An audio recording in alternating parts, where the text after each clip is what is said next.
Pak Gun, Ya, Pak Ikin. boleh tanya ya? Boleh. Eh, Tadi saya agak terlambat, jadi yang pertama nggak dari awal. Ya. Nah, kalau tadi dari penjelasan Bu Mike, itu kan perbedaannya yang pertama, yang kedua ini hanya beli properti, yang pertama tadi dengan bisa dapat PR gitu ya. Nah, dari sisi investasinya berapa selisihnya ya Pak? Kalau tadi yang kedua kan saya lihat uang yang harus kita keluarkan kan kurang lebih 200.000 something gitu ya. Ya. Kalau yang pertama tadi? Yang pertama, saya share lagi ya. Iya, iya. This eh apa sebentar ya. Saya kalau ada pertanyaan saya akan cerita lebih dalam lagi. Semakin nggak ada yang bertanya, saya nggak akan cerita lagi. Thank you. Iya. Can you see this one? Oke. Ada dua hal, Pak Ikin ya. Ada dua hal. Satu adalah you invest $650,000. Okay, Hmm. but and also you will get 50% of the bisnisnya. So meaning and 50% of the equity. Kalau ini, Pak Gun, sorry. Pak Gun nggak kelihatan share-nya. Iya, oke Mas. oke oke saya, Hitam, hitam. alright. Oke. Alright, thank you ya. Alright ya. Kalau ini 650,000, oke, Hmm. ini you will own 50% of the business and 50% of the property. Ini equity. Namanya kalau bahasa itu equity. Ya. Ada yang kedua, ya. Saya jelasin lagi lebih dalam lagi, ya. Ini 650 ribu bagaimana setup a new company, ya. 650 ribu itu masuk ke trust account. Kemudian nanti ada prosesnya, terserah lah, ada proses sampai beli rumah segala macam, ya. Kemudian ini 50% of the property and 50% of the business. Ya, yang kedua adalah apa? Only 450,000. You own 50% of the business only. You don't own the property. Hmm. Oke? Okay? Yang ketiga itu yang saya pembicaraan tadi barusan itu, you own 100% property of yours. And then we rent it out dengan cara 8% dibalikin sama si Oriana sama buildernya, sama developernya. Terus terang, si developernya ambil duit banyak. Tapi, that's the game. Hmm. Gitu ya. Dan ini bisa untuk keperluan PR karena ini bisnis. You own the business. Artinya apa? Sekali waktu exitnya bagaimana? Exitnya kalau misalnya saya cerita yang ini dah. Ini 650 ribu ya. Ya, begitu masuk 650 ribu dia bangun rumah. Ya, 6 sampai 8 bulan bangun. Begitu rumah udah jadi, commencement, mulai operation. Ini dalam waktu 3 sampai 4 bulan. Kalau if you are not satisfied, maka you can exit. Kembali 100% kembaliin. No question asked. Oke? Okay? Udah begitu ini 3-4 bulan. Kalau udah setahun, katakanlah 2 tahun, kita mau jual. Apa yang dijual? Ada dua hal. Satu, property. Ya, di value berapa value-nya? Ya, di value berapa, nilai berapa? Dibagi dua. Dikurangin, pasti ini beli propertinya loan. Dikurangin loan, dibagi dua. Ngerti ya? Yes. Ya, jadi 600, bisa beli propertinya 550. Kemudian dijual jadi 650. Berarti 650 dikurangi 550, jadi 650 kan? Jadi 650. 650 itu dikurangin hutangnya bank berapa? Hmm. Hmm. Hutang bank 300 ribu. Berarti 350 bagi 2. You own 50%, he own 50%, right? Ya. Kemudian yang kedua adalah bisnis. Bisnisnya itu apa? Bisnisnya ada business value, Siapa yang menentukan ini? Nanti ada registered valuer. Business valuer. Kalau if you know di Indonesia, kalau kita jualan bisnis itu EBITDA-nya dikali 10. Kalau di sini EBITDA-nya kali 3,5. Saya ngomong EBITDA ngerti ya? Yeah. EBITDA ya. Jadi EBITDA-nya jangan ngomong EBITDA lah. Profit before tax. Profitnya selama setahun dikali 3,5 bagi 2. Ngerti ya? Ya, ngerti ya? Itu yang bisa dilakukan oleh apa namanya, kalau misalnya seperti begitu.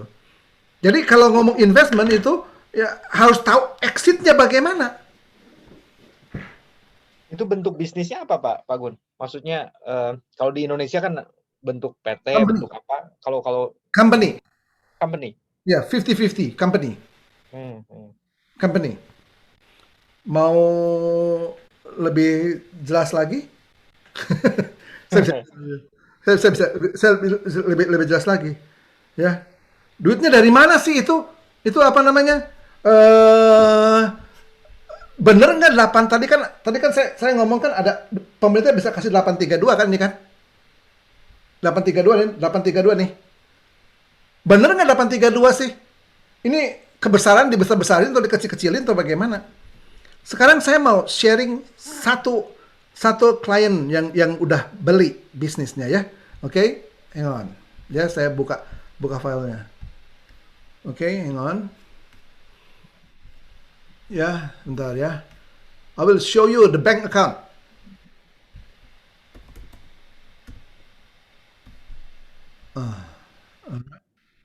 I will share bank account. Ya, ini saya sebelum bank account saya kasih tahu dulu. Agreementnya dia dulu. Ini ya. Oke. Can you see my screen? Yes. Oke. Ya, look at this one. Ini orang, 3 orang, dia dia beli bisnisnya doang. Dia beli bisnisnya doang. Tanggal berapa? 13 bulan 7. How much they buy? 450,000. Okay, only business. He will own 50% of the business. 50% of shares. Ya. Bukan profit sharing lo ya. Ini equity. Ini profit sharing. Apa namanya? Bukan profit sharing. Ini equity.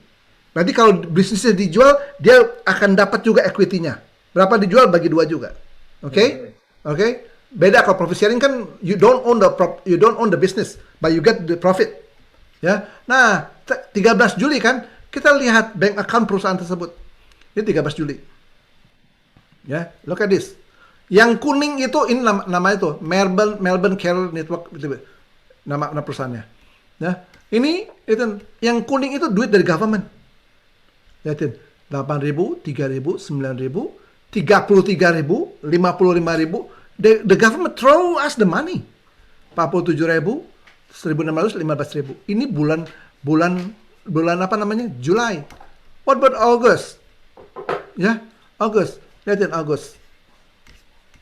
9.000, 8.000, 13.000, 19.000, 26.000, 9.000, 37.000, 42.000, 23.000. There's a lot of money. Ya, lot of money. Ya, sekarang tambah lihat lagi. Ya, kalau saya summarize dari tanggal 13 bulan 7, sampai dengan 12 bulan 9, total pendapatan mereka itu dari government udah kasih duit 503.000. Government throw us the money. Untuk mengurusi apa? Untuk mengurusi orang-orang disable tersebut. Ya, untuk mengurusi orang disable tersebut. Oke? Okay? Ya. Nah, sekarang lihat lagi. Lihat lagi apa namanya? Lihat lagi itunya apa namanya? Financial reportnya. Ya, financial reportnya. Financial reportnya. Bulan Juli kita kan setiap 3 bulan sekali 3 bulan sekali kita bagi apa namanya? Profit distribution 3 bulan sekali. 3 bulan sekali, ya. Nah, ini bulan Juli profitnya 83.029. Padahal baru mulai kan? Baru mulai. Dia 83.290 kan 50-50 kan dia kan? 50-50. Liatin lagi, ini duitnya dibagi-bagi. 83.000, 50%-nya segini.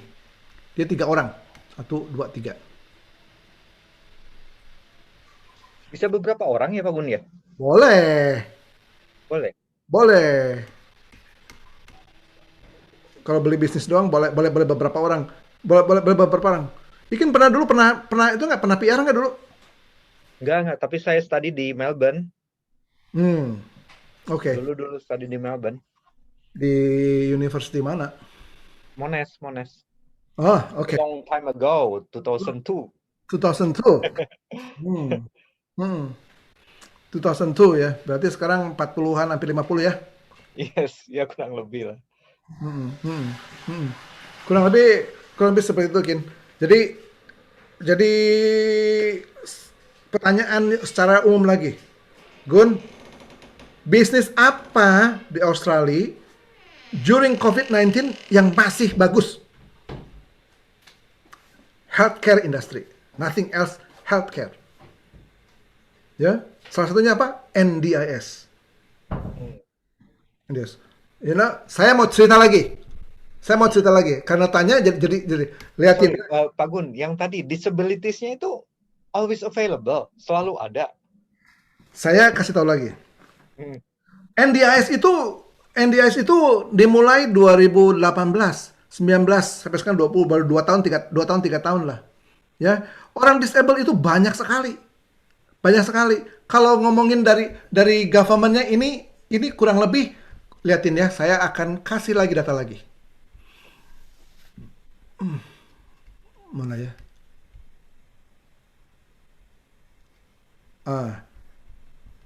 Ada kurang lebih 400.000 lebih dari itu.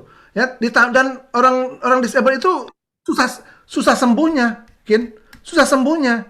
Ya, susah sembuhnya. Kedua, orang disable itu satu susah sembuhnya. Kedua apa?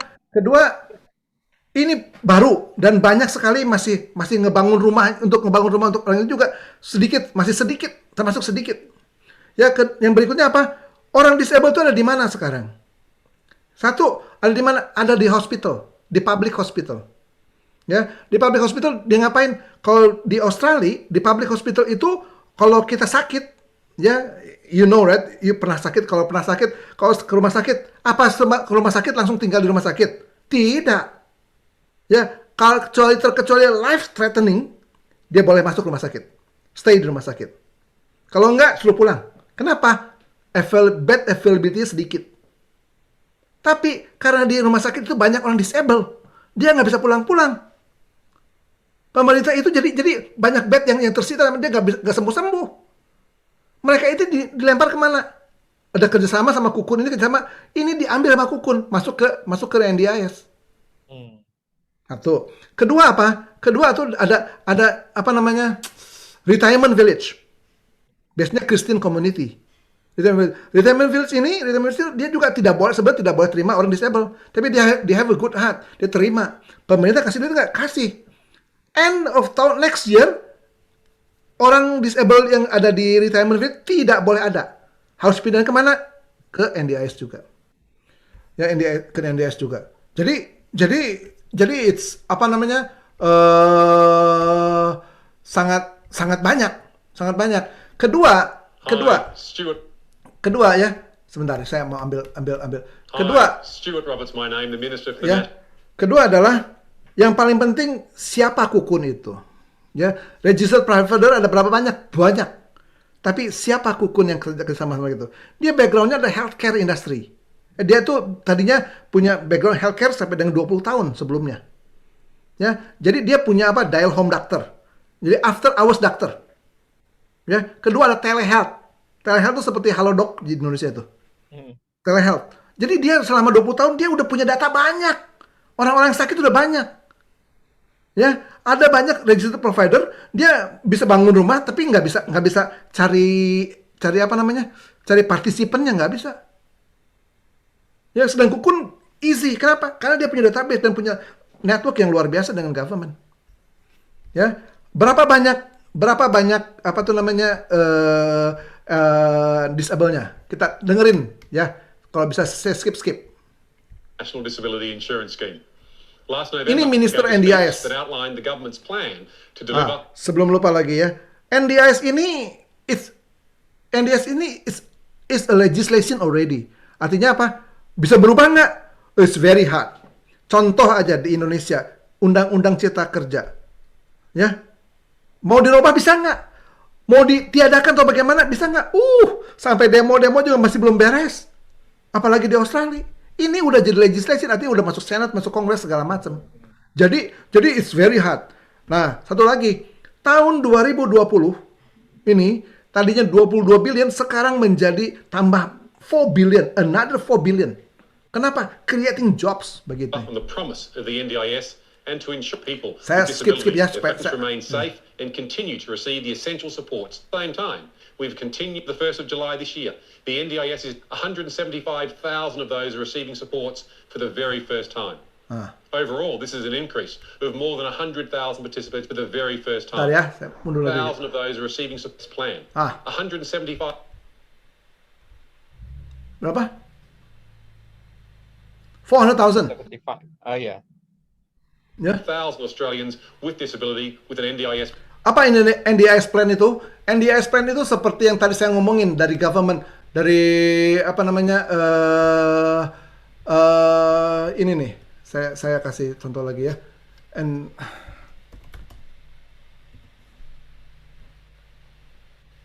NDIS plan itu seperti begini nih.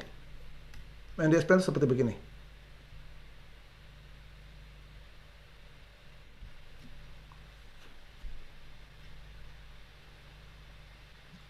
Jadi orang yang keluar, yang tadi saya ngomong ada di rumah sakit itu, mereka Kukun mau terima asal ada ininya nih, ada NDIS plan-nya. Ini nih.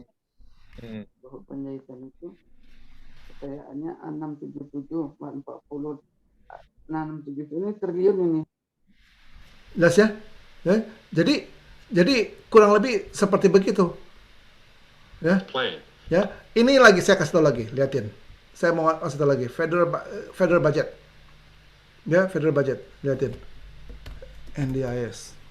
Ya. Ya, kita lihat lagi berikutnya, liatin.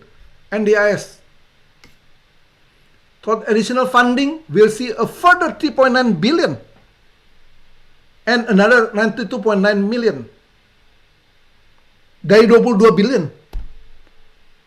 Artinya apa? Sekarang lagi susah begini aja pemerintah kasih duit. Makin banyak. Kenapa mereka throw money to NDIS? Creating job. Satu rumah aja ya. Dia beli rumah dia bayar apa namanya? Bangun rumah. Dia beli tanah, bayar stamp duty. Pemerintah dapat duit.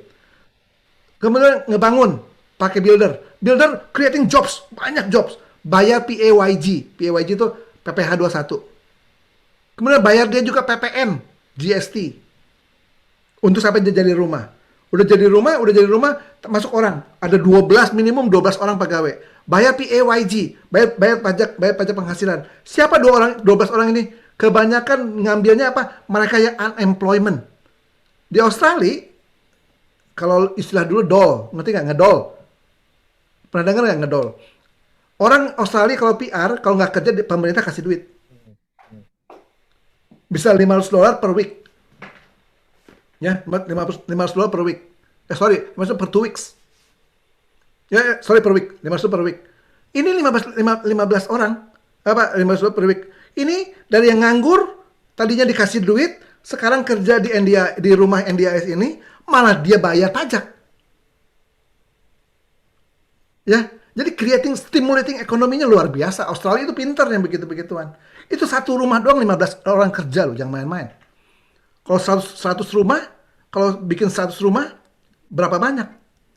100 rumah nih. 100 rumah. 100 rumah berarti ada 15 orang, 15 kali 500 kali 100, 1.5 million. Mereka terima duit. Tambah, mereka nggak usah keluar duit government, karena nggak usah bayar unemployment benefit. Tambah lagi mereka dapat lagi dari apa? Dari PAYG-nya, pajak PPh 21-nya. Pak Gun, kalau tadi kan ini tergantung partisipan ya. Dari partisipannya ada 1 or 2. Nah, kira-kira ini kalau saya bicara okupansi rate lah. Ya. Kira-kira berapa okupansi rate-nya dalam 1 tahun berapa ini ya? Berapa persen ya kurang lebih?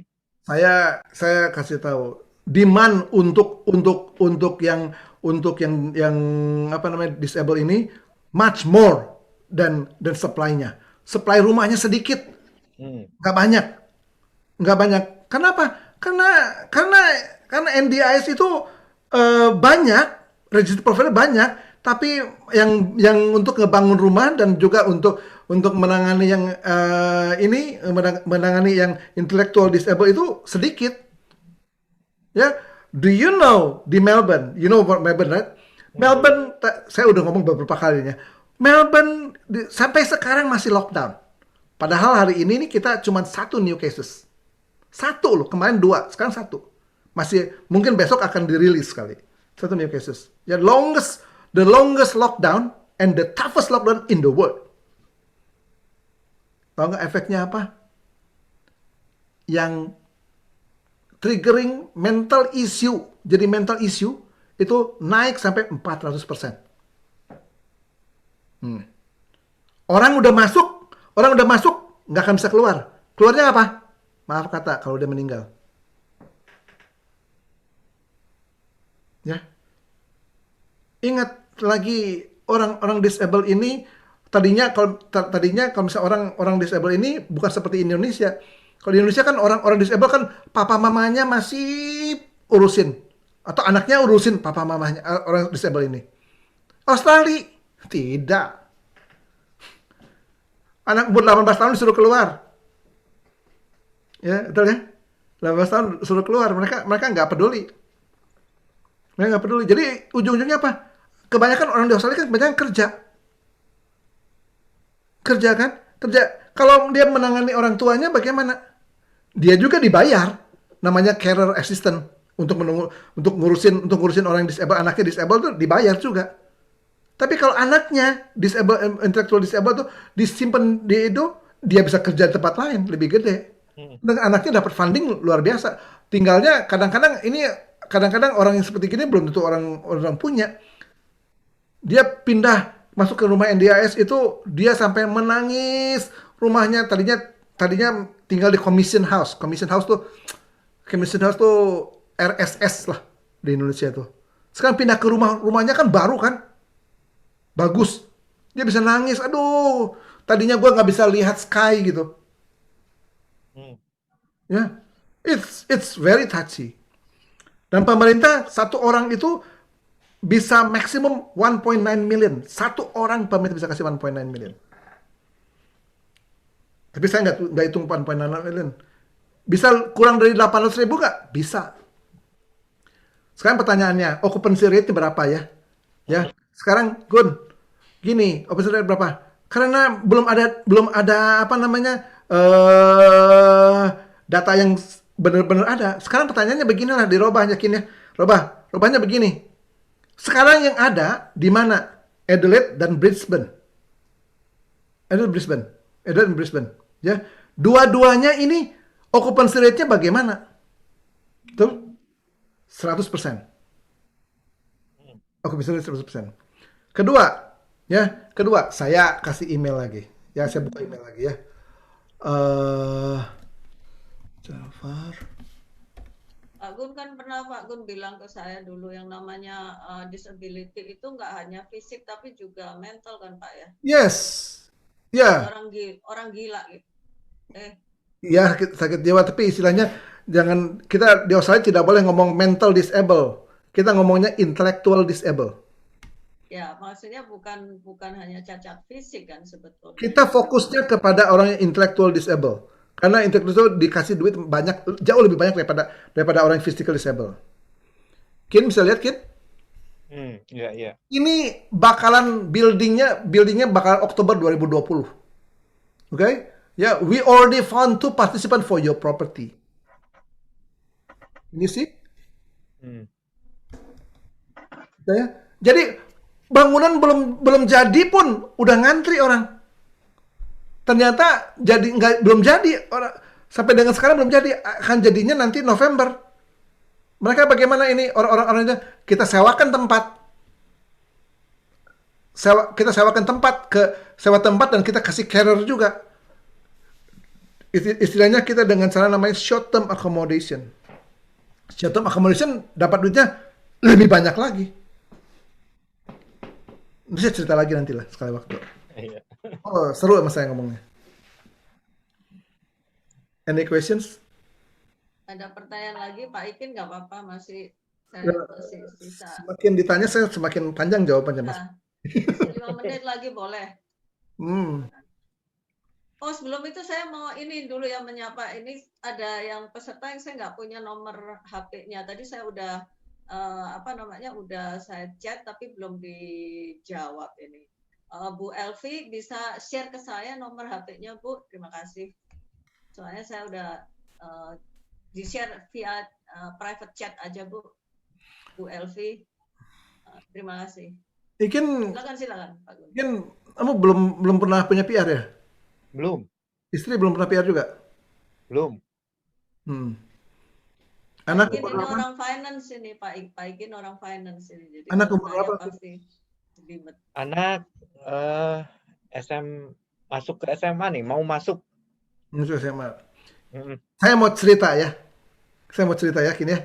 Ya, ini cerita saya dulu. I graduated from US dulu ya. Tahun 97 I graduated. Ya, 97 ya. Udah pulang Indonesia 2 tahun usaha, married, punya anak, ya biasa-biasa aja. Anak 1, 2, 3 biasa-biasa aja. Tapi begitu anak gue udah SMA, nanya sama gue. Gue nanya sendiri, anak gue mau sekolah di mana ya? Papahnya gaya sekolah di US. Anaknya gue sekolah di mana? Ya, berapa biayanya? Apa gue harus minta ke orang tua gue? No. Ya, I have to pay by myself. Saya bukan orang kaya. I'm from zero. Walaupun lulusan dari Amerika, tapi semua dari zero, from zero. Bagaimana caranya saya bisa sekolah? Saya kebetulan sekolahnya di Northrop University, sekolahnya mahal, jelek lagi. Sekarang nggak ada lagi sekolahnya. Udah hilang nggak ada sekolahnya. Ya, jadi saya harus cari anak saya sekolahnya yang bagus, lebih murah. Kalau bisa ngutang. Sekolah dulu lulus baru bayar. Gimana caranya? Saya harus punya PR. Saya punya PR, anak saya tiga-tiganya sekolah di luar negeri dan puji Tuhan anak saya semuanya dapat nilai luar biasa. Jadi kalau papahnya PR, anak-anaknya otomatis PR. Bayar sekolahnya murah banget. Saya bisa ada di Australia itu kasih karunia Tuhan bisa sampai ada hari ini juga. Ya, bisa dapat karena dapat PR, karena ada PR. Kalau saya bayar sendiri belum tentu. Iya, Pak Gun, how much sih? Saya nggak tahu ya. Berapa biaya kuliah di sana antara PR dan non PR ya? Begini ya. Dulu sekolah bayar berapa, Mones? 15.000? 10.000? Kayaknya 20-an deh. Nggak mungkin tahun 2000-an, 20-an. Pasti lebih murah lagi. Pasti lebih murah lagi. Oh, saya S2 MBA Oh, 2022. Pantas MBA. Kalau bachelor paling 15 lah. 10.000 sampai 15.000. Tahu nggak berapa sekarang? 45,000 Mones. Satu anak ya setahun. Ya. Kalau PR bagaimana? Bayar cuma 30% saja. Aturannya, kalau aturan tidak berubah ya, bayar sekarang nih, as per today, bayar 30% saja. Ya. Oke. Kalau misalnya, ini ngobrol lagi. Kalau misalnya kita oke lah, gue nggak mau PR deh. Oke, fine. It's okay. Ya, saya ini karena Ikin gue ajak ngobrol terus ya, Ikin ya. Biar yang lain sekalian denger. Kin. Pak, jangan lama-lama 5 menit Pak ya, saya kasih waktu ya. Nggak apa-apa. Yang lain kalau mau lift nggak apa-apa. Lift ini gue ngobrol-ngobrol aja biarin deh. Ya mau lift. Nanti saya tutup dulu aja Pak. Saya tutup dulu. Sebentar sebelum lupa saya ngomong apa lupa nih gue nih. Ngomong sekolahan ya. Iya. Lupa dong ngomong apa. Sekolah Pak tadi. 30% Pak yang PR sampai sana. Iya, 30%. 6,000. Iya. Oh, iya. Kalau misalnya nggak mau PR, oke, nggak, fine, it's okay. Pertanyaan sekarang, sekolah anak-anak itu biaya atau investasi, Kin? Investasi untuk anaknya, biaya buat orang tuanya. Pak. Bener. 100% betul. Ya, jadi untuk sekolah anak-anak itu bagi orang tua tuh biaya, keluar duit. Kenapa keluar duit? Orang tua nggak akan harap bisa balik lagi, nggak akan. Tapi investasi itu anaknya, kenapa? Dari sekolah itu anaknya akan generating income kan? Betul kan? Pertanyaannya lagi, duitnya dari mana? Kedua, bagaimana biaya tersebut jadi investasi? Ya, salah satunya apa? Caranya dengan cara beli NDIS bisnis. Dari bisnis NDIS itu misalnya dapat cepeceng, dapat 100.000 setahun, cukup nggak untuk biaya hidup anak-anak? Oh, more than enough, 2 juga cukup. Kalaupun nggak mau PR. Ya kalau nggak mau dipikirin nggak apa-apa, Pin. Bayar aja, bayar terus. Bayar aja terus. Nggak masalah. Tapi alangkah bijaksananya kalau kita bayar sesuatu dari hasil dari kita invest sesuatu, investment ini kita bayarin untuk anak sekolah.